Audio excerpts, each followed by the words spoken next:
So many people wanted a part 2 of this, so here we go again. For those of you unfamiliar with what I'm talking about, I was talking about running for president in the near future. And somebody asked me what my platform would be. Well, I gave several examples in one video, but apparently I didn't cover all of them because I've got more. So here we go with King Degenerate's Presidential Platform.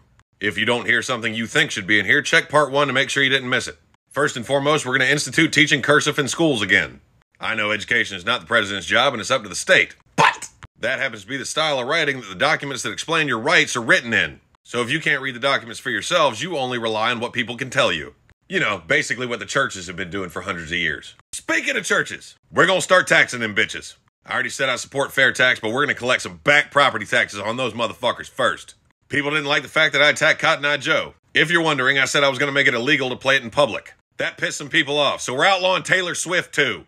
Speaking of Taylor Swift, you think after 14 albums she'd realize she's the problem. I plan on putting a cap on movie concession prices. I shouldn't have to take out a small business loan to get a medium popcorn and a Diet Coke.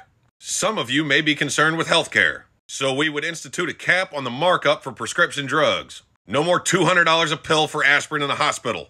And if you like your insurance, you can keep it. If you don't like your insurance, don't worry, you're about to like it a whole lot more. Because we're going to start running insurance like the IRS.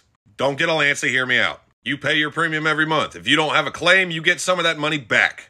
Insurance is basically in case shit. You give a company some money in case shit happens. If shit doesn't happen, you should get your money back. Somebody asked me how specifically I would gain the Native Americans' vote. Don't really have to gain the vote, all I gotta do is discover it. That's right, I claim these votes in the name of King Storytime. Isn't that what the Democrats do anyway?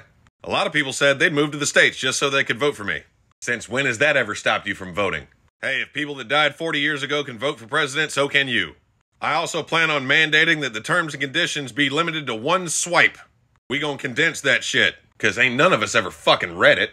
We're gonna make cold calling a federal offense. If I get one more call about somebody asking to buy my fucking house. We're also gonna mandate that McDonald's ice cream machine works. Tired of going in for a fucking McFlurry and they say, well, it's down right now. Bullshit, you just haven't cleaned it since 2004. I'll also save y'all some tax dollars, because I'll be the only president in history that doesn't need a fucking Secret Service. Oh, is that a pistola? I got one too, bitch. I also plan on legalizing and regulating bordellos. These women gotta make a living. Plus, I've never understood why it's illegal to sell something that's perfectly legal to give away. And since somebody asked, yes, the fat electrician will be my Secretary of Defense. I'm sure he'd be down. And to answer somebody's question, yes, I will look into bringing back Sobe. But I'm sure I'll think of more shit that I missed. So part 3 is inevitable.